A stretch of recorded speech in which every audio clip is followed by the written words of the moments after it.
Kalau kita bicara tenaga kerja, ya, kita mempunyai program adalah tidak melakukan proses rekrutmen, ya, sehingga itu akan secara natural akan berkurang. Ya. Nanti 2 tahun ke depan akan seperti ini terus, kecuali memang dibutuhkan skill-skill khusus. Kemudian yang kedua, kita lakukan program pensiun dini. Ya. Jadi kita memberikan kesempatan alternatif kepada para pekerja untuk bisa punya second career. Ya. Kemudian yang ketiga, kita juga melakukan upaya optimalisasi divisi-divisi yang berpotensi untuk bisa juga bukan hanya melayani Krakatau Steel. Ya. Misalnya, saya pernah sampaikan sebelumnya, divisi perawatan. Ya. Bisa aja kan dia tidak hanya merawat pabrik Krakatau Steel, tetapi bisa merawat pabrik-pabrik yang lain. Atau layanan-layanan yang kiranya bisa dimanfaatkan untuk yang lain. Untuk apa kita punya sendiri kalau kita bisa sharing.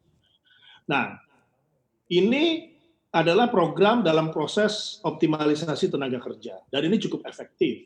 Ya. Nah, kalau kita bicara ke depan, tidak banyak lagi ya potensi, tetapi akan ada. Ya. Saya memperkirakan masih bisa kita kejar sekitar penghematan dalam 1 tahun itu sekitar sampai 250 miliar. Ya, baik. Dalam konteks ini.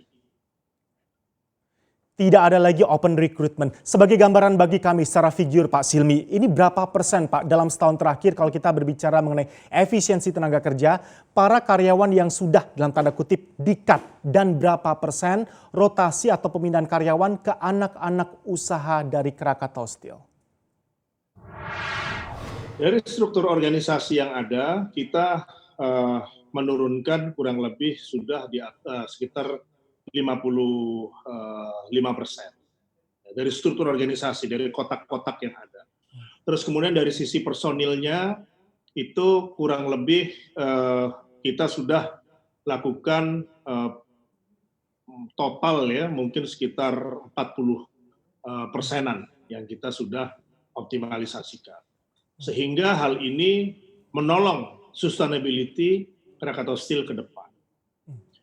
Dan kita tentunya tidak ingin performance itu hanya efisiensi tenaga kerja adalah satu-satunya.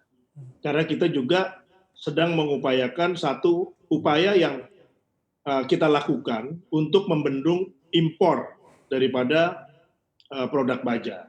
Nah, kalau produk baja ini bisa terbendung, artinya kan kebutuhan daripada baja akan meningkat, sehingga kebutuhan kita juga dalam hal meningkatkan produktivitas itu juga akan memberikan keuntungan tambahan.